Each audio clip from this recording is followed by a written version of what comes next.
क्या होगा जब तीनों लोकों का सबसे शक्तिशाली राजा, जिसने देवताओं को भी हरा दिया हो और जिसे कोई युद्ध में नहीं जीत सकता था, एक निर्दोष बच्चे के सामने बेबस हो जाए?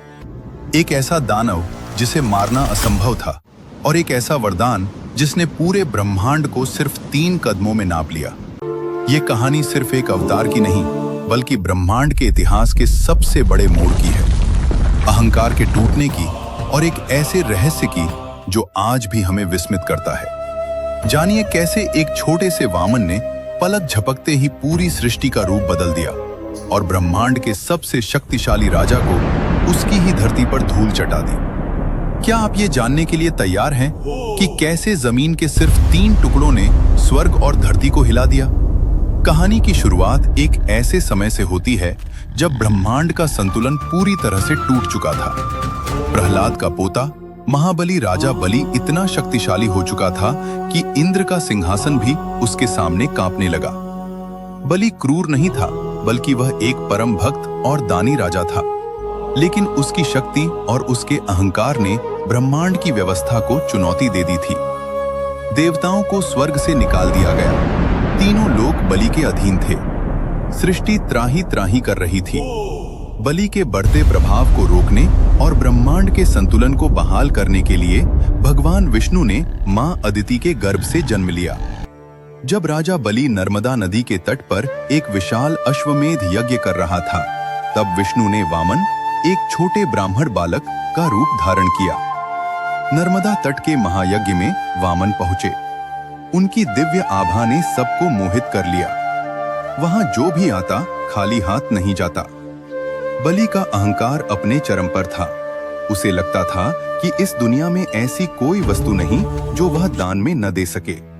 राजा बलि ने उस छोटे से बालक का स्वागत किया और गर्व से कहा, मांगो ब्राह्मण देव, क्या चाहिए तुम्हें, धन, राज्य या संपदा? वह बालक साधारण नहीं था। वह निर्दोष लगते थे, लेकिन उनकी आंखों में पूरे ब्रह्मांड की गहराई थी।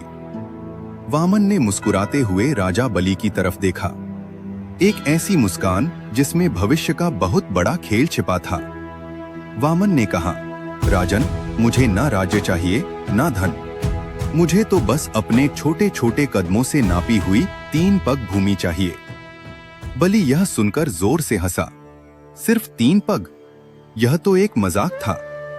लेकिन बलि के गुरु शुक्राचार्य तुरंत समझ गए कि यह बालक कोई साधारण इंसान नहीं है, बल्कि स्वयं भगवान विष्णु हैं। उन्होंने बलि को चेतावनी दी, रुक जाओ बलि, यह तुम्हारे विनाश का कारण बनेगा। लेकिन अहंकार में डूबा राजा कहां सुनने वाला था। उसने संकल्प ले लिया, और जैसे ही पानी की बूंद उसके हाथ से गिरी, समय मानो रुक गया। वो छोटा सा वामन बालक अब वामन नहीं रहा। वह अचानक बढ़ने लगा और उसका आकार इतना विशाल हो गया कि बादल उसके घुटनों तक आने लगे। तारे उसकी छाती से टकरा रहे थे।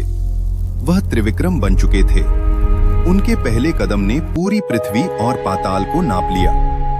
दूसरे कदम में उन्होंने पूरे स्वर्ग और अंतरिक्ष को ढक लिया। अब पूरा ब्रह्मांड खत्म हो चुका था।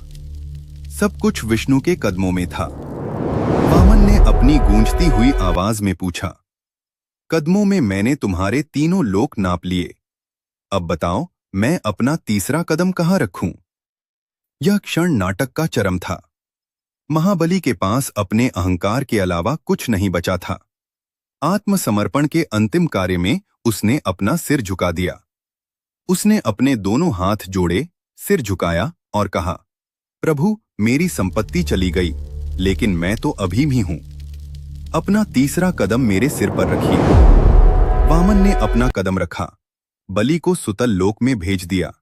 उसे एक नए प्रकार की शक्ति, विनम्रता की शक्ति प्रदान की। इस प्रकार एक छोटे से बच्चे ने सबसे शक्तिशाली राजा को उसकी ही धरती पर धूल चटा दी और ब्रह्मांड को एक शाश्वत सत्य सिखाया। शक्ति कितनी भी बड़ी क्यों न हो, जब वह अहंकार में बदल जाती है तो उसे तोड़ने के लिए ब्रह्मांड स्वयं एक नया रूप ले लेता है। वामन अवतार हमें यही सिखाता है कि सबसे बड़ा दान अपनी संपत्ति का नहीं, बल्कि अपने अहंकार का होता है।